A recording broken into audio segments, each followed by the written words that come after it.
Hello everyone, welcome in my chemistry class. तो आज हम फिर जो इनकमिंग बंद दरोगा का जो एग्ज़ाम है उसमें लास्ट ईयर के जो PYQ हैं, कुछ क्वेश्चंस कल से छूट गए थे और वो इम्पोर्टेंट भी हैं। कुछ क्वेश्चन तो ऐसे है कि आपने थ्योरेटिकल पढ़ लिया तो आप कर सकते हैं, लेकिन कुछ है अंडरस्टैंडिंग बेस्ड। तो वन बाय वन जितना हो पाएगा जो मैंने इसमें देख लिया, हॉट्स क्या है, high order thinking skill, tough क्या है, वो क्वेश्चन मैंने लिए हुए हैं और वो मैं आपको बता रहा हूं लास्ट ईयर के क्वेश्चन पेपर से। तो इसमें जो क्वेश्चन फर्स्ट है, how many structural isomers can be formed by butane. Butane के कितने संरचनात्मक समावयवी पॉसिबल है? तो ब्यूट जो है ये वर्ड रूट है। ब्यूट ये बताता है कि इसमें जो नंबर ऑफ कार्बन एटम्स हैं वो 4 है, और ये जो है वर्ड रूट है, और ANE है primary suffix.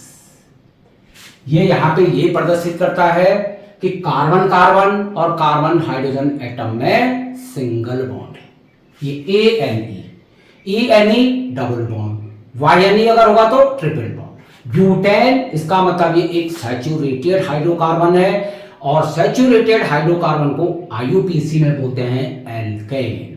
Elk means word root, meth, eth, pro, but, pent, hex. और ANE का मतलब presence of single bond between carbon carbon atom and carbon and hydrogen atom. तो पहले हम इसके समावयवी बना लेंगे। देखिए पहले हम क्या करेंगे, ब्यूट 4 कार्बन एटम 1 2 3 एंड 4। इसकी टेट्रा वैलेंसी को हाइड्रोजन से सेटिस्फाई कीजिए। 1 single bond H, single bond H, single bond H, 1 2 3 4 1 2 third valency, fourth valency, 1 2 3 and 4। ये हो गया है ब्यूटेन। लेकिन मॉलिक्यूलर फॉर्मूला कल ही आपको बताया था, ब्यूट का मतलब C4, और अगर ये एल्केन है तो एल्केन का जनरल फॉर्मूला होता है CnH2n+2। n की वैल्यू आप 4 रख लीजिए, तो नंबर ऑफ जो हाइड्रोजन एटम होंगे इस कार्बन एटम के ट्वाइस में 2 को प्लस कर लीजिए। 4 2 जा 8 और 8 + 2 10। ये देखिए H10 होगा इसमें। ये 1 2 3 4 5 6 7 8 9 10। अगर आपको इसमें कोवलेंट बॉन्ड कैलकुलेट करने हैं तो कल के अकॉर्डिंग देखिए 1 2 3 4 5 6 7 8 9 10 11 12 13। ये कोवलेंट बॉन्ड आप काउंटिंग कर सकते हैं। ये भी क्वेश्चन आया था कल के क्वेश्चन पेपर में, आपने देखा होगा। अब ये इसको हम इस तरीके से भी लिख सकते हैं। देखिए CH3 single bond CH2, single bond CH2, single bond CH3। जब स्टेट चेंज होती है तो इसको हम नॉर्मल बोल देते हैं, इसको बोलेंगे हम नॉर्मल ब्यूटेन। ये कॉमन नेम है, ये है common name, CN common name. और सिंपली अगर हम इसको ब्यूटेन लिख दें तो ये इसका IUPAC नेम हो जाएगा, IUPAC। क्वेश्चन कुछ और है, लेकिन उसमें और भी क्या क्वेश्चन बन सकता है वो भी एक साथ बता रहा हूं। अब यहां पे देखिए जितनी ज्यादा जो है CH2 यूनिट होगी उतने ज्यादा उसके संरचनात्मक समावयवी होंगे, स्ट्रक्चरल आइसोमर्स। वो उसमें भी चेन आइसोमर्स। अब इसमें ये CH2 यूनिट है, इसको हम ऐसे में भी लिख सकते हैं, देखो इस पे, यस, इसमें जो है ये CH3 है, इस CH2 यूनिट को देखिए हमने ऐसे लिख दिया CH3 सिंगल बॉन्ड CH, और इसके H को इस CH2 यूनिट के साथ यहां पे ब्रांच बना दीजिए ये, और इस सिंगल बॉन्ड CH3, ये भी ब्यूटेन है, लेकिन इस तरीके से इसको बोलेंगे जब एक ब्रांच हो आइसोब्यूटेन, ये कॉमन नेम हो जाएगा, और IUPAC नेम हो जाएगा इसका 1 2 एंड 3, 2 मिथाइल 1 2 3 प्रोपेन, ये IUPAC नेम है। आइसोब्यूटेन का जो IUPAC नेम होगा वो 2 मिथाइल प्रोपेन होगा। आइसो, जब एक ब्रांच है, यहां पे आप देख रहे होंगे ऐसा कार्बन एटम जिसपे 2 मिथाइल ग्रुप हो, एक हाइड्रोजन एटम हो, और एक इस फ्री वैलेंसी पे कोई भी R एल्काइल ग्रुप हो, CH2 CH2 CH2 CH3 कोई भी, ये यूनिट जो है ये इस तरीके से इसको बोलते हैं आइसो, कॉमन नेम में यूज होता है एटम।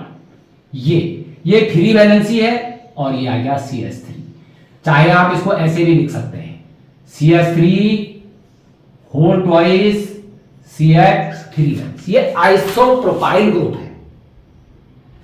ये हो जाएगा आइसोब्यूटेन, और आइसोब्यूटेन का IUPAC में नेम हो जाएगा 2 मिथाइल प्रोपेन, 2 मिथाइल प्रोपेन। अब आप इसमें देख रहे होंगे इसमें अब और भी CH2 यूनिट नहीं है, तो इसके 2 ही आइसोमर पॉसिबल हैं, 1 एंड 2। पहला जो आइसोमर है ये है नॉर्मल ब्यूटेन, IUPAC में ब्यूटेन। दूसरा है आइसोब्यूटेन इन IUPAC 2 मिथाइल प्रोपेन। तो यहां पे क्वेश्चन था कि how many structural isomers can be formed by butane C4H10। Option है 1 2 3 4। तो आप देख रहे होंगे 2 तो बने, तो 2 इसका आंसर हो जाएगा। इसके बाद अगर पेंटेन है तो पेंटेन के 3 आइसोमर होंगे, नॉर्मल पेंटेन, आइसोपेंटेन, नियोपेंटेन, उसके 3 होंगे।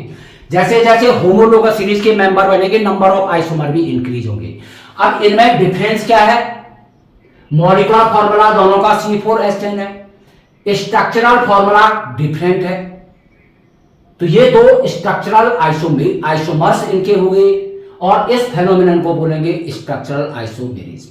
ये दोनों स्ट्रक्चर किस तरीके से डिफरेंट है? Chain of carbon atom in both compound are different. दोनों कंपाउंड में कार्बन एटम की चेन, इसमें नॉर्मल स्टेट है और इसमें ब्रांच है। तो normal butane and isobutane are the 2 possible chain isomer of butane. ऐसे पेंटेन के 3 होंगे, इसमें बेस्ड वो क्वेश्चन भी हो सकता है, पेंटेन हेक्सेन के कितने होंगे। तो ये था क्वेश्चन। नेक्स्ट क्वेश्चन देखिए, और इसी में आप जो है कोवैलेंट बॉन्ड भी कैसे कैलकुलेट करेंगे, एक जो क्वेश्चन कल था वो भी आपको यहां पे बता दिया है। हाँ, आगे है how many number of moles are present in 128 gram of SO2 and for number of moles, and number of moles in 128 gram SO2 128 gram SO2 में कितने मोल होंगे? गिवन क्या है? नंबर ऑफ मोल्स निकालने आपको 3 और 4 फॉर्मूला इससे पहले वाले लेक्चर में मोल कंसेप्ट में मैंने बताया था। फिर मैं आपको बता रहा हूं कि जब ग्राम में मास दे रखा हो तो नंबर ऑफ मोल्स को आप कैलकुलेट कर लीजिए। Given mass divided by molecule के केस में GMM का मतलब होता है मोलर मास, और मोलर मास का मतलब होता है mass of 1 mole. Molar mass, और मोलर मास को ही बोलते हैं मास ऑफ 1 मोल किसी के लिए। और मास ऑफ 1 मोल है तो इसमें जो नंबर ऑफ मॉलिक्यूल्स होंगे वो Na मॉलिक्यूल्स होंगे, कल भी बताया था Na मॉलिक्यूल्स। और Na है जो वो एवोगैड्रो नंबर है। ये भी क्वेश्चन आया था कि एवोगैड्रो नंबर का न्यूमेरिकल वैल्यू क्या होता है। तो Na is equal to 6.023 into 10 raise to the power 23 molecules. लेकिन यहां पे क्वेश्चन कुछ और है, हमें नंबर ऑफ मोल्स निकालना है। तो यहां पे देख लीजिए n इज इक्वल टू, ये गिवन जो मास है ये है 128 अपॉन इसका जीएमएम निकाल लीजिए, ये SO2 है। S का जो एटॉमिक मास होता है वो होता है 32 प्लस ऑक्सीजन के एक एटम का जो एटॉमिक मास होता है वो होता है 16 U और GAM होगा 16 ग्राम। तो 16 टू द 32 ये हो गया और ये इक्वल टू हो गया 64 ग्राम। तो ये इसका जो है यहां पे हो जाएगा 64 और अगर हम इसको इससे डिवाइड करेंगे तो ये हो जाएगा 2। तो नंबर ऑफ मोल्स हो जाएंगे, how many number of moles are present in 128 gram of SO2? 1 2 3 4। तो कितने हो जाएंगे? 2 इसका ऑप्शन होगा, आंसर हो जाएगा इसका 2। ऐसे ही यहां H2O ले लीजिए, NH3 CH4 K2CR2CN KMnO4 कोई भी कंपाउंड है, गिवन मास को उसके मोलर मास से डिवाइड कर दीजिए, नंबर ऑफ मोल्स निकल जाएगा। नंबर ऑफ पार्टिकल्स गिवन है तो अपॉन उसको Na एवोगैड्रो नंबर से डिवाइड कर लीजिए। वॉल्यूम अगर गिवन है तो वॉल्यूम को जो है 22.4 लीटर से डिवाइड कीजिए, वो उसका वॉल्यूम निकल जाएगा, नंबर ऑफ मोल्स निकल जाएगा। नंबर ऑफ मोल्स को 4 तरीके से आप कैलकुलेट कर सकते हैं। इससे पहले वाला जो है डिस्क्रिप्शन में वीडियो होगा या चैनल को सब्सक्राइब कीजिए, आप वहां पे आपको नंबर ऑफ मोल्स को कैलकुलेट करने के लिए डिफरेंट तरीके दिएंगे, डिफरेंट वेज, वो आप देख लीजिए। अब इसी का नेक्स्ट क्वेश्चन लेते हैं। नेक्स्ट क्वेश्चन है, ये थ्योरेटिकल है, ये आप देख लेना, मैं केवल न्यूमेरिकल पोर्शन लूंगा और अंडरस्टैंडिंग बेस्ड। हाँ, यहां पे क्वेश्चन है, arrange the following element in the decreasing order of their metallic character. और एलिमेंट है Si, Cl, Mg और Al, और लिखना है इनको decreasing order, decreasing order of metallic character. देखिए कैसे ये क्वेश्चन होगा, मैं केवल आपको आंसर नहीं बता रहा हूं, उसका रीजन भी बता रहा हूं कैसे होगा। देखिए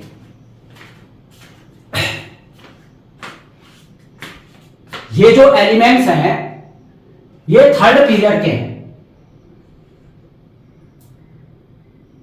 मैग्नीशियम है, एक एलिमेंट शायद और है इसमें, हाँ सोडियम भी है, सोडियम। देखिए फर्स्ट ग्रुप इसमें है, सोडियम दे रखा है। सेकंड ग्रुप का एलिमेंट इसमें मैग्नीशियम दे रखा है, और 13 ग्रुप का दे रखा है इसमें एलिमेंट एल्यूमिनियम। 14 ग्रुप का दे रखा है इसमें सिलिकॉन। 15 16 ग्रुप का नहीं दे रखा, सीधे दे रखा 17 ग्रुप में Cl। ये इससे पहले के एलिमेंट, इसके बाद ये थर्ड पीरियड है और ये इनके ग्रुप नंबर है। तो ये कह रहे हैं, पहले मेटालिक कैरेक्टर को समझ लीजिए। अक्रॉस द पीरियड, हम इसी को मान रहे थे इस थर्ड पीरियड में, जब हम left to right across the period, जब हम अक्रॉस द पीरियड चलेंगे तो जनरल पॉइंट ये है पीरियोडिक टेबल में लेफ्ट हैंड साइड के फर्स्ट ग्रुप और सेकंड ग्रुप के एलिमेंट्स मेटल हैं। फर्स्ट ग्रुप एल्कली मेटल और सेकंड ग्रुप है एल्केलाइन अर्थ मेटल। उसके बीच में आपने देखा होगा फोर्थ पीरियड से थर्ड ग्रुप से लेकर के 12 ग्रुप तक ये डी ब्लॉक एलिमेंट्स हैं, ट्रांजिशन एलिमेंट्स और डी ब्लॉक एलिमेंट्स, जिनकी outer most two shell incomplete होती है। उसके बाद 13 ग्रुप से लेकर के 18 ग्रुप तक ये जो यहां most of the elements non metal हैं, यहां मेटालॉइड भी है, यहां मेटल भी है, लेकिन जनरल ये है कि लेफ्ट हैंड साइड में मेटल है और राइट हैंड साइड में नॉन मेटल है। अगर हम इसको चलेंगे तो इस साइड में जाने में नॉन मेटालिक करैक्टर इंक्रीज हो रहा है, इसका मतलब क्या हुआ, मेटालिक करैक्टर डिक्रीज हो रहा है। Metallic character decreases. जब मेटालिक करैक्टर डिक्रीज होगा तो मोस्ट मेटालिक यहां पे जो है सोडियम हो जाएगा और लीस्ट मेटालिक हो जाएगा क्लोरीन। जो लीस्ट मेटालिक होगा वो मोस्ट नॉन मेटालिक होगा, ये भी देखना है। अब ठीक रिवर्स कर दीजिए, across the period metallic character क्या हो रहा है, डिक्रीज, और डाउन द ग्रुप क्या होगा, इंक्रीज। जब लेफ्ट टू राइट चल रहे हैं तो फर्स्ट ग्रुप के जो एल्कली मेटल है ये पूरी पीरियोडिक टेबल में मोस्ट मेटालिक है। अब डाउन द ग्रुप चले तो आपने देखा होगा फर्स्ट ग्रुप के जो एलिमेंट है lithium, sodium, potassium, RB, CS, FR. Bottom पे जो एलिमेंट एफआर है वो रेडियो एक्टिव है। Radio active element are unstable in nature, तो मोस्ट मेटालिक हम सीएस को मान लेते हैं, इसीलिए इसको फोटो इलेक्ट्रिक सेल में यूज करते हैं। ये इजीली इलेक्ट्रॉन को लॉस करता है, इसकी आयनासन एंथैल्पी सबसे कम होती है। Largest size, low ionization enthalpy और मोस्ट मेटालिक। जो मोस्ट मेटालिक होगा उसकी आयनासन एंथैल्पी लो होगी, जो इजीली इलेक्ट्रॉन को लॉस करेगा। Removal of electron, amount of energy required to remove the electron from outermost shell, that is first ionization enthalpy और ionization energy. तो ये तो इजी है, यहां पे तो केवल ये तो सारे वही है, थर्ड पीरियड के ही है। देखिए एटॉमिक नंबर 11, ये 12, ये 13, ये 14, 15, 16 वाला यहां पे दिया नहीं, ये 17 है। सारे ये जो है थर्ड पीरियड में, कल आपको बताया था कि कितनी सेल में इलेक्ट्रॉनिक कॉन्फ़िगरेशन कंप्लीट होगा वो उसका पीरियड होगा। देखिए 281 यहां हो जाएगा, 282, 283, 284 और 287 थर्ड पीरियड के हैं। तो आप यहीं पे देख लीजिए कि मेटालिक करैक्टर डिक्रीज हो रहा है, तो सबसे जो है पहले जो मोस्ट मेटालिक कौन हो जाएगा,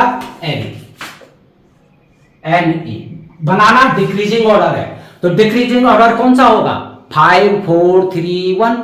इंक्रीजिंग ऑर्डर क्या होगा, 1 2 3 4 5। तो Na greater than Mg greater than Al greater than Si greater than Cl। ये दिख रहा नहीं दिख रहा है, yes. Na greater than Mg greater than Al greater than Si greater than Cl। तो इसमें जो ऑप्शन होगा वो first A B C D में से ऑप्शन ए इसका करेक्ट आंसर होगा। सबसे ज्यादा मोस्ट मेटालिक इसमें सोडियम है, उसके बाद मैग्नीशियम, फिर एल्यूमिनियम, फिर सिलिकॉन। अगर मैं इसका इंक्रीजिंग ऑर्डर बना दूं मेटालिक करेक्टर का तो ये इस तरीके से आ जाएगा, Cl less than Si less than Al less than Mg less than Na। ये इंक्रीजिंग ऑर्डर आ गया है मेटालिक करेक्टर का।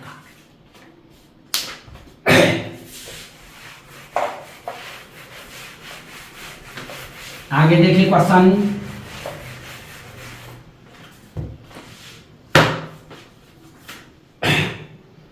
हाँ इसमें ये aqua regia 3:1 mixture of which of the following acid. जो एक्वारेजिया होता है ये HCl और HNO3 का जो है मिक्सचर होता है, लेकिन रेशियो होता है 3:1। इसका मतलब अगर 3 ml जो है आप HCl लेंगे तो HNO3 का 1 लेंगे। इस रेशियो में जो मिक्सचर होगा उसको बोलते हैं एक्वारेजिया। ये तो थ्योरेटिकल है, ये आप पढ़ सकते हैं। हाँ ये कल भी मैंने बताया था। The atomicity of sulphur is, sulphur का मॉलिक्यूलर फॉर्मूला होता है एसिड, फास्फोरस का होता है P4, क्लोरीन का होता है Cl2, हाइड्रोजन का होता है H। ये मॉलिक्यूलर फॉर्मूला। इस मॉलिक्यूलर फॉर्मूला में नंबर ऑफ एटम्स कितने हैं वो इनकी एटॉमिसिटी हो जाएगी। कल भी आपको बताया था एटॉमिसिटी। तो इसकी एटॉमिसिटी हो जाएगी 8, इसकी हो जाएगी 4, इसकी हो जाएगी 2, इसकी हो जाएगी 1। लेकिन इनर्ट जो गैसेज हैं exist in single atomic form, उनकी जो एटॉमिसिटी है वो 1 हो जाएगी। और कंपाउंड के केस में आप देख रहे होंगे कार्बन डाइऑक्साइड है 2 + 1 3, इसकी एटॉमिसिटी 3 हो जाएगी। H2SO4 देखिए 4 + 1 5 6 7, यहाँ पे 7 हो जाएगी। एटॉमिसिटी टर्म्स वैसे जनरली एलिमेंट के लिए यूज होता है कि how many atoms are present in a molecule, that is called atomicity. तो इसमें है the atomicity of sulphur is monoatomic, जैसे मोनो एटॉमिक आ गया, इनर्ट गैसेज आ गया, die atomic H2O2 N2 F2 Cl2, tetra atomic में जैसे ये P4 आ गया, और यहाँ पे ऑक्टा एटॉमिक नहीं दे रखा, पॉली एटॉमिक। तो पॉली एटॉमिक इसका आंसर हो जाएगा।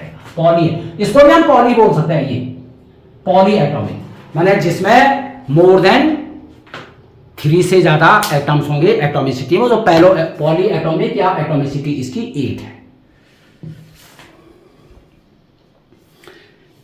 S6 भी होता है, S2 भी होता है। हाँ, अब है यहां पे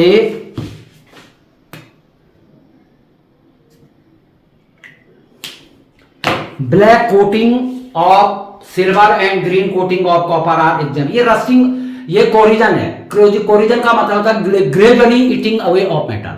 आपने देखा लोहे पे जंग लगना घरों में, ये केमिकल चेंज है, वेरी स्लो प्रोसेस है। तो ये दोनों है corrosion. Chemical formula of bleaching powder CaOCl2, ये थ्योरेटिकल है, ये मैं नहीं बताऊंगा, ये आप देख सकते हैं। हाँ, अब यहां पे है नेक्स्ट क्वेश्चन अंडरस्टैंडिंग बेस्ड है। Which of the following molecular compound represent a correct chemical formula? Correct chemical formula पहले में दे रखा है CaCl, करेक्ट हमको बताना है। दूसरे में दे रखा है H2S, तीसरे में NaSO4, और फोर्थ में दे रखा है NaS। देखिए भाई, अब इसमें सही केवल ये है, लेकिन मैं आपको डायरेक्ट ये नहीं कि मैं यहां पे PDF पढ़ रहा हूं और आपको ये कह रहा हूं कि इसका आंसर C हो गया आपका काम। उससे रिलेटेड मैं पूरी अंडरस्टैंडिंग आपको बता रहा हूं।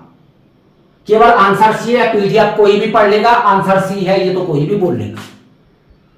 देखा मैंने कई लोग इसी तरीके से तैयारी कर रहे हैं, PDF को पढ़ रहे हैं और उसका आंसर बोल रहे हैं C आंसर है, इसका D आंसर क्यों है, फिर जवाब नहीं है। देखिए इसका मतलब ये गलत है, ये क्यों है, देखिए कैल्शियम और इधर है क्लोरीन। कैल्शियम का एटॉमिक नंबर होता है 20, 2882 इलेक्ट्रॉनिक कंफिग्रेशन हो गया। आउटर मोस्ट सेल में 2 इलेक्ट्रॉन है, तो जिनके आउटर मोस्ट सेल में 1 और 2 और 3 ये जनरली होते हैं मेटल, और मेटल की जो वैलेंसी होती है वो वैलेंस इलेक्ट्रॉन के इक्वल होती है। इसका कॉन्फ़िगरेशन है 2 8 8 एंड 2, इसलिए इसकी वैलेंसी हो गई 2। क्लोरीन एटॉमिक नंबर तो भी तुम्हें याद ही करना पड़ेगा 17, इलेक्ट्रॉनिक कॉन्फ़िगरेशन हो गया 2 8 एंड 7। जनरली, मैं जनरली भी बोल रहा हूं, केमिस्ट्री में एक्सेप्शन बहुत होता है। जिन एलिमेंट्स के आउटर मोस्ट सेल में 4 5 6 और 7 इलेक्ट्रॉन होंगे वो जनरली होते हैं नॉन मेटल। पिछले वीडियो में भी मैंने बताया।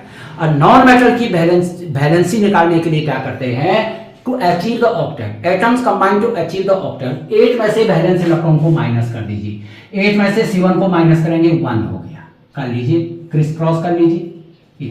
तो इसका फॉर्मूला होना चाहिए CaCl2, इसलिए ये गलत है, ये इसलिए गलत है। H2S क्यों सही है, देखिए यहां 2 एलिमेंट लिखने हैं आपने यहां पर, इसमें 2 एलिमेंट, एक हाइड्रोजन है और एक सल्फर है। सल्फर का एटॉमिक नंबर होता है 16, तो 2 8 एंड 6 ये नॉन मेटल है। तो नॉन मेटल की वैलेंसी 8 में से इसको माइनस कर लीजिए, बच गया यहाँ पे 2। हाइड्रोजन का एटॉमिक नंबर 1 है, कॉन्फ़िगरेशन भी 1 है, वैलेंस इलेक्ट्रॉन भी 1 है, कर लीजिए क्रिस क्रॉस, H2S। तो इसलिए ये वाला सही है। इसी तरीके से आप यहां देख लीजिए, ये क्यों गलत है, ये भी गलत है, ये भी गलत है। देखिए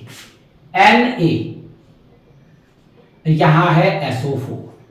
ये आपने जो है पॉली एटॉमिक जो आयन है उन पे चार्ज कितना होगा ये आपको मालूम होना चाहिए। SO4 पे जो सल्फेट आयन है इस पे 2 नेगेटिव चार्ज होता है, जैसे CO3 2 negative, carbonate ion SO3 2 negative, sulphide ion S पे 2 नेगेटिव चार्ज, सल्फाइड NO3 पे 1 negative charge, nitrate NO2 1 negative charge, nitrite N पे 3 नेगेटिव चार्ज, नाइट्राइट। जब ये मालूम होगा तभी तो फॉर्मूला लिख पाओगे। और यहां देखिए, अब पॉली एटॉमिक आयन में जो यहां ऊपर चार्ज है यही वैलेंसी मान ली जाती है। इसकी वैलेंसी हो गई 2 और सोडियम का जो कॉन्फ़िगरेशन है वो 2 8 एंड 1 है। आउटर मोस्ट सेल में 1 इलेक्ट्रॉन है, ये मेटल है और मेटल की valency equal to valence electron, तो इसकी वैलेंसी हो गई है 1। तो ये हो जाएगा Na2SO4। इसका मॉलिक्यूलर फॉर्मूला हो जाएगा Na2SO4 और यहां लिखा हुआ है NaSO4, इसलिए गलत हो गया। यही यहाँ पे NaS देख लीजिए, अभी आपको बताया Na की वैलेंसी 1 है और S की वैलेंसी आपको यहाँ पे बताई थी ये 2 है, तो ये देख लीजिए, क्रिस क्रॉस करिए, Na2S। सोडियम सल्फाइड का फॉर्मूला NaS लो करके Na2S होना, इसलिए ये भी गलत है। तो सही है इसमें H2S।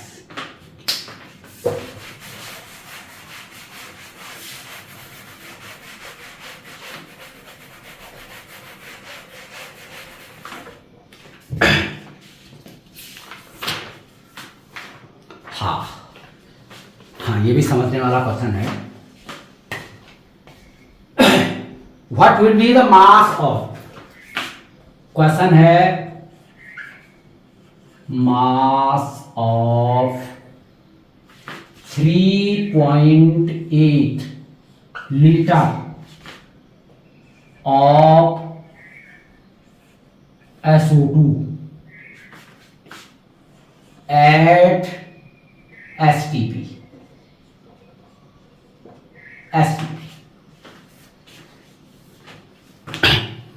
देखिए, सबसे पहले मैं केवल आंसर नहीं बता, मैं आपको यहां पे ये कह दूंगा कि इसका आंसर हो जाएगा, कैलकुलेट किया मैंने 10.85। आप इस पे क्या समझे, कैसे आए आपको, तो ये समझना आया कैसे।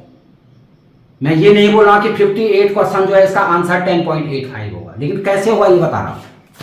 देखिए, ऐसा और भी तो क्वेश्चन हो सकता है, यहाँ CO2 हो सकता है, यहाँ NH3 हो सकता है, यहाँ ग्राम लीटर को चेंज कर लिए, आप बना लीजिए ऐसे क्वेश्चन। करना क्या है, देखिए, कोई भी जो गैस है, carbon dioxide, oxygen, ammonia, methane, any gas, किसी भी गैस का STP पे जो वॉल्यूम होता है ये 22.4 लीटर होता है। लीटर मतलब ml में चेंज कीजिए, 1 litre equal to 1000 ml, 22400 ml millilitre. कोई भी गैस है इनमें से, ये तो SO2 है, इनमें से ये कोई भी गैस है, इनका जो वॉल्यूम होगा STP पे 22.4 लीटर होगा। STP है, NTP है, SATP है, 3 कंडीशन है अलग अलग, इनको मैं यहां पे डिस्कस नहीं कर रहा हूं। फिर STP की बात, STP क्या है, स्टैंडर्ड टेम्परेचर और स्टैंडर्ड प्रेशर। स्टैंडर्ड टेम्परेचर कितना होता है 273.15 और कैलकुलेशन के लिए लेते हैं 273 kelvin. Standard pressure 1 atmospheric pressure और 1 बार अप्रोक्सीमेटली इक्वल होता है, 1 बार और 1 ATM। 1 atmospheric pressure approximately equal to 1 bar. इस कंडीशन में जब टेम्परेचर 273 केल्विन हो और प्रेशर 1 एटमॉस्फेरिक प्रेशर 1 बार, उस टाइम किसी भी गैस का इस कंडीशन पे जो वॉल्यूम होता है वो 22.4 लीटर होता है। देखिए दूसरे तरीके से भी बताता है, इस पे और भी क्वेश्चन हो सकते। यहां हमने लिखा SO2, यहां लिख दिया मैंने CO2, यहां लिख दिया O2, ये एलिमेंट है, ये कंपाउंड है, यहां लिख दिया मैंने NH3, यहां लिख दिया है CS4। यहां इनका mm मॉलिक्यूलर मास लिखिए 64 ग्राम, 44 ग्राम, चलो हमने ग्राम लिख दिया, इसको GMM मान लीजिए, gram molecular mass, molecular mass को यू में लिखते हैं। O2 16 टू द 32 ग्राम, 17 ग्राम, 16 ग्राम, ये इनका GMM है, मास ऑफ 1 मोल। ये इनका जो है सबके ये एक एक मोल है, एक मोल। इसका मतलब 1 mole SO2 equal to 64 gram, 1 mole CO2 equal to 44 gram, 1 mole O2 equal to 32 gram, 1 mole NH3 का जो मास होगा 17 ग्राम, 1 मोल CS4 का जो मास होगा वो 16 ग्राम होगा। और आपको पता है कि इसमें जो नंबर ऑफ मॉलिक्यूल्स होंगे Na होंगे 6.023 इंटू 10⁻23 मॉलिक्यूल्स। मैं ये डिटेल इसलिए बता रहा, और भी क्वेश्चन आप कर सकते हैं। अब इसका मतलब 1 मोल में मॉलिक्यूल्स है 6.023 इंटू 10⁻23। गैसेज ये डिफरेंट है, मास इनका डिफरेंट है। अब देखो SO2 के 64 ग्राम 1 मोल है, इसमें भी Na मॉलिक्यूल्स है। CO2 का मास तो 44 ग्राम है भाई, और इसके 44 ग्राम भी इसके 1 मोल के इक्वल है, और इसमें भी Na मॉलिक्यूल्स इस तरीके। अब इतने जो मॉलिक्यूल्स है Na मॉलिक्यूल्स, इनका जो वॉल्यूम होगा Na मॉलिक्यूल्स, और Na मॉलिक्यूल्स मींस 1 मोल का जो वॉल्यूम होगा वो STP पे होगा 22.4 लीटर, 22.4 लीटर। ये हो जाएगा 22.4 लीटर। तो इसका मतलब सल्फर डाइऑक्साइड के 64 ग्राम का जो वॉल्यूम है 22.4 लीटर है, CO2 के 44 ग्राम का वॉल्यूम भी 22.4 लीटर है, O2 के 32 ग्राम का वॉल्यूम भी 22.4 लीटर है। Equal volume of all the gases, यहां पे देखिए Avogadro hypothesis, equal volume of all the gases contains same number of molecules, और ये इनके 1 मोल के इक्वल हो जाता है। तो यहां पे तो क्वेश्चन इजी है। मास ऑफ 3.8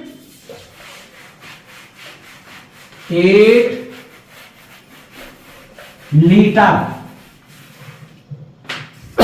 ऑफ SO2, देखिए SO2, इस SO2 का मोलर मास निकालिए 16 टू द 32, 32 प्लस 64 ग्राम, ये इसका 1 मोल है, 1 मोल, और इसमें 6.023 10⁻23 मॉलिक्यूल। तो इस केस में इसका जो वॉल्यूम है वो है 22.4 लीटर।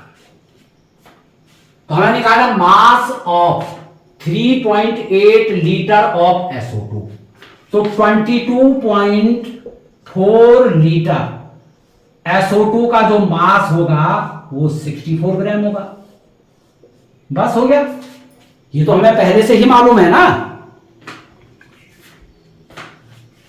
आप इसका 1 लीटर पे निकाल लीजिए, यूनिटरी मेथड जो हम अप्लाई करते ही हैं। 1 लीटर SO2 का जो मास होगा, दिखाई दे रहा नहीं, दिखाई दे रहा, यस, 1 लीटर SO2 का जो मास होगा ये हो जाएगा 64 अपॉन 22.4 लीटर, इतना ग्राम। इतने पे कैलकुलेट करना है 3.8 लीटर SO2 का जो मास होगा ये हो जाएगा 64 इंटू 3.8 8/22.4 लीटर। तो इसको आप जब कैलकुलेट करेंगे तो आपको ABCD 1 2 3 4 में से आंसर आपको मिल जाएगा।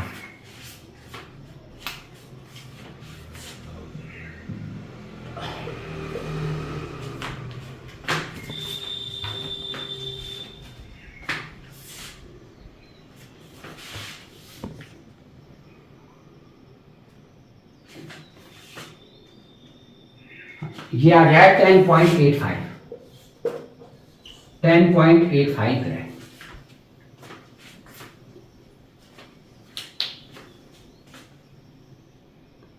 तो इसका मतलब हमें मालूम है किसी भी गैस के 1 मोल का जो वॉल्यूम होता है वो 22.4 लीटर होता है।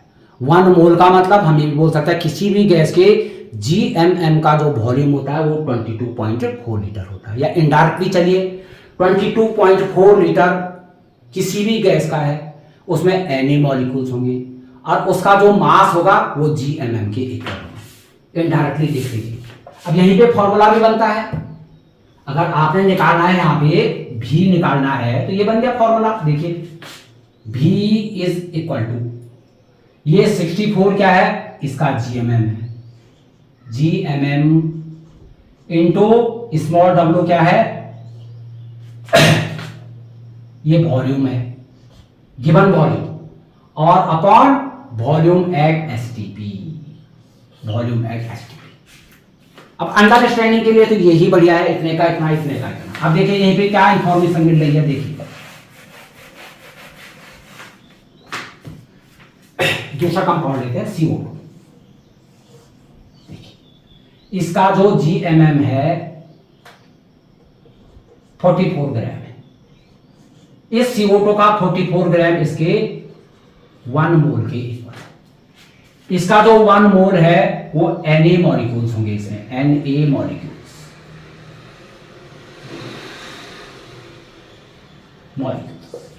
और Na मॉलिक्यूल्स का मतलब 6.023 into 10⁻23 molecules.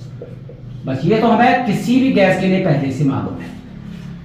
Na molecules is equal to 1 mole. 1 mole का जो मास होगा वो GMM होगा। GMM का मतलब मोलर मास।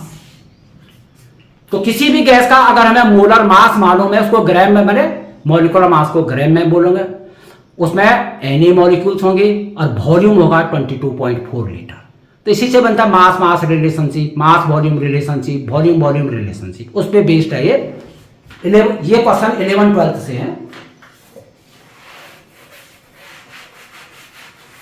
तो STP पे किसी भी गैस का जो वॉल्यूम होता है वो 22.4 लीटर होता है। इनडायरेक्टली अगर हम बोले तो 22.4 लीटर का जो मास होता है वो उस गैस का मोलर मास होता है।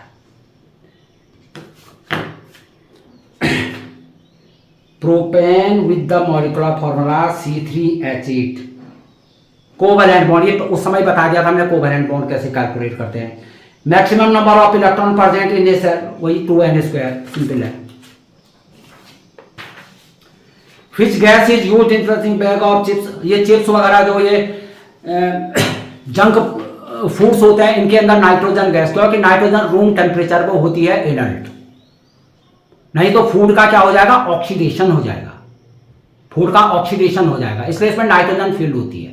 धीरे धीरे आपने देखा होगा उसको 6 में, एक्सपायरी डेट 6 में, धीरे धीरे धीरे धीरे जब ये पुराना हो जाएगा तो उधर ऑक्सीजन इंटर हो जाएगी, नाइट्रोजन बाहर आ जाएगी, जो फूला हुआ थैला है वो धीरे धीरे कम हो जाता है क्योंकि ऑक्सीडेशन स्टार्ट हो जाता है, और उस तरीके के जो जंक फूड को कोई तो फूड पॉइजनिंग हो जाती है। जनरल फॉर्मूला ऑफ एल्कीन, ये कल ही बता रखा, एल्केन CnH2n+2, एल्कीन CnH2n और एल्काइन CnH2n-2। हाँ, ये है थोड़ा अंडरस्टैंडिंग बेस्ड क्वेश्चन। ये भी 11th-12th लेवल का क्वेश्चन है, बंदरों का में आया है 23 पिछले वाले एग्जाम में। Average atomic mass of Br,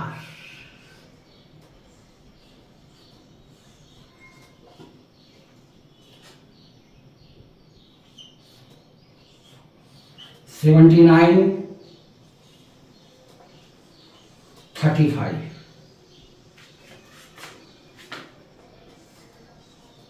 49.7%.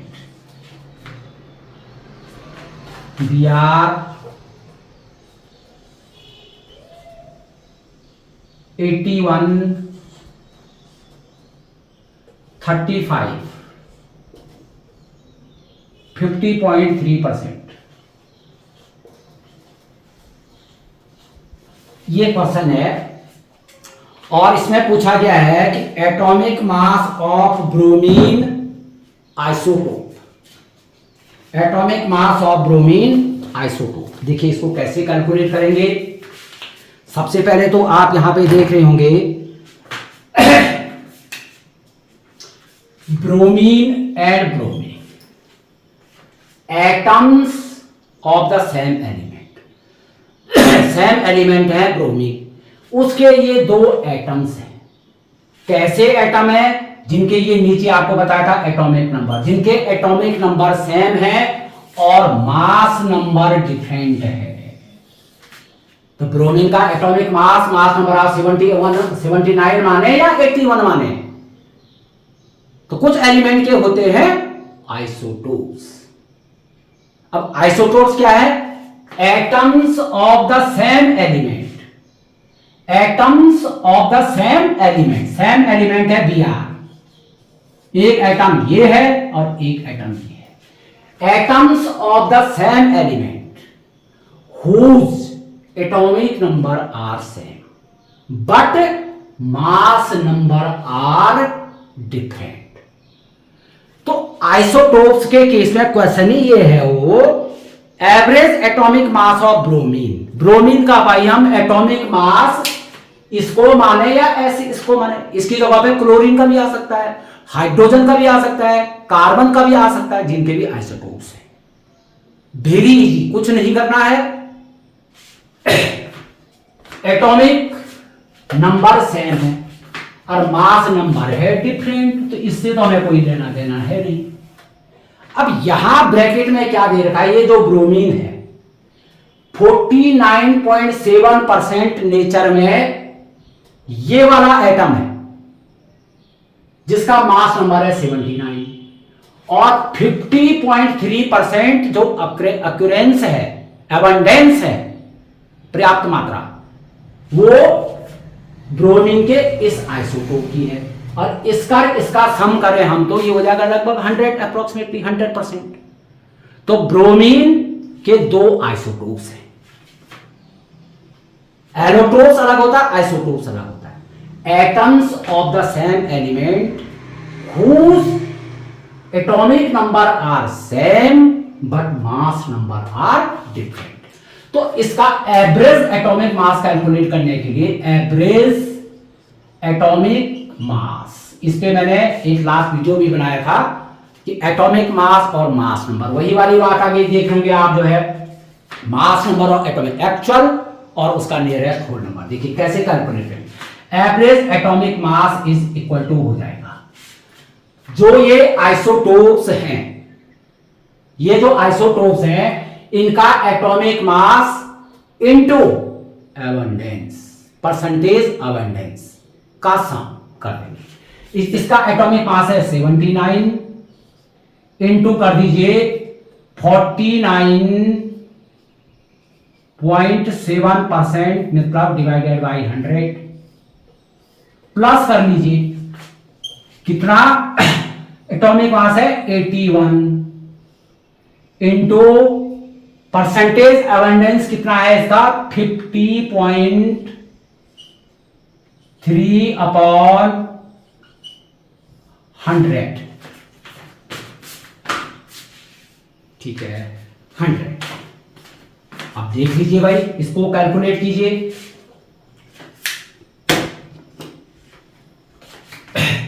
79 into इस 100 से इसको डिवाइड करेंगे तो डेसिमल यहां से 2 प्लेस इधर आ जाएगा, 0.497 प्लस 81 इंटू यहां डेसिमल यहां पे तो ये हो जाएगा 0.503। बस इसको सॉल्व कर लीजिए, इसके बाद इसका सम निकाल लीजिए। 1 मिनट।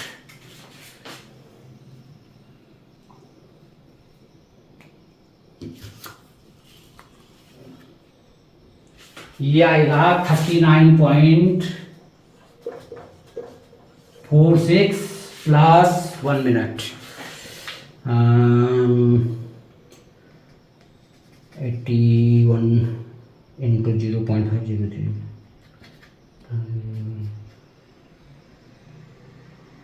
40.743 40.743 और इज इक्वल टू, इन दोनों को ऐड कर लीजिए, 80.003 80.003। ये जो है इसका आंसर हो जाएगा। क्वेश्चन था average atomic mass of bromine isotope, ये और ये इनका जो average atomic mass of will be, पहला 80, फिर 85, फिर 75, फिर 70। हमने जब कैलकुलेट किया तो 80.003 मींस नियरेस्ट होल नंबर 80 है, तो ऑप्शन ए वाला जो है करेक्ट होगा। करना क्या है, इस तरीके पे यहां पे जो है आइसोटोप्स जो है दूसरे एलिमेंट का भी हो सकता है, क्लोरीन का हो सकता है, कार्बन का हो सकता है। अब देखिए यहीं पे देखिए एग्जाम्पल के लिए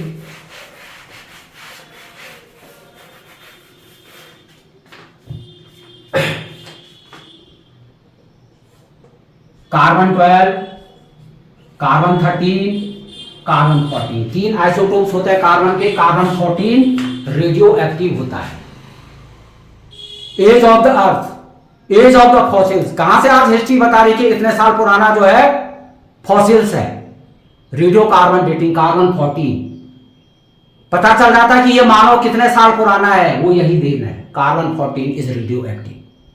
कार्बन का जो आइसोटोप है वो C14 जो है वो रेडियो एक्टिव होता है। एटॉमिक नंबर सबके सेम ही है, तो ये आइसोटोप्स है। फॉर एग्जाम्पल इसकी परसेंटेज अबंडेंस 25% है, इसकी ये जो है 30% है एग्जाम्पल के लिए, और ये है 20%। तो हमने क्या करना है एवरेज निकालने के लिए, देखिए 12 इंटू 25/100 प्लस 13 इंटू 30/100 30% प्लस इसका जो एटॉमिक मास है 14 इंटू 20/100। इसको हम सॉल्व करेंगे तो ये इसका एवरेज एटॉमिक मास ले लेंगे, जो कि हम 12 लेते हैं कि कार्बन का एटॉमिक मास 12 भी तो बोलते हैं हम, ANU, उसमें 1 एटम होगा। 12 ग्राम बोलेंगे उसमें Na एटम्स होंगे। अब अगर दो नंबर, बस ये लास्ट क्वेश्चन है, वीडियो बड़ा हो गया है। Find the ratio of mass of combining elements of water. Find the ratio of mass of H2O है, H2O में मास है, कल भी आपको बताया था। हाइड्रोजन के एक एटम का जो मास है 1 ग्राम है, तो 2 एटम का हो जाएगा 2 ग्राम। रेशियो ऑक्सीजन का एक एटम है, तो इसका जो GAM होता है वो 16 ग्राम होता है। इसका रेशियो निकाल लीजिए 2:1:8 हो गया। ये तो सिंपल है, ऐसे और में भी आप निकाल सकते हैं। तो ये 2023 का जो बंद दरोगा का जो क्वेश्चन पेपर आया था, सारे क्वेश्चन ये थ्योरेटिकल है, आप जितनी स्टडी करेंगे आप उसके अकॉर्डिंग। लेकिन जो न्यूमेरिकल कंसेप्ट था, जो अंडरस्टैंडिंग बेस्ड जो क्वेश्चन थे, वो मैंने आपको सॉल्यूशन प्रॉपर्ली दे दिया। इस टाइप के और भी क्वेश्चन हो सकते हैं, हम ये नहीं बोले ये आएगा, नहीं। साइंस का नेचर ही है प्रॉपर अंडरस्टैंडिंग और वे ऑफ थिंकिंग। इस तरीके का कोई भी क्वेश्चन आप जो है PYQ पिछले साल के क्वेश्चन पेपर को सॉल्व कर रहे हैं, उसमें से कोई डाउट, कोई प्रॉब्लम क्रिएट होती है, तो आप डायरेक्ट कमेंट सेक्शन में लिख सकते हैं कि सर इसको हमें क्लियर करा दीजिए। क्योंकि अभी ये लास्ट में जो है रिवीजन कर लीजिए, केमिस्ट्री में मैं आपकी हेल्प कर सकता हूं, जहां भी जो प्रॉब्लम हो रही है। हमने बताया था ना कि कम से कम 10% 11th और 12th का, आज का तो लगभग जो है 11th और 12th के ही सिलेबस से था। 11th के सिलेबस से जो फर्स्ट यूनिट है बेसिक कंसेप्ट ऑफ केमिस्ट्री से, ये लगभग ये क्वेश्चन थे। तो होप है आपको कुछ हेल्प मिली होगी।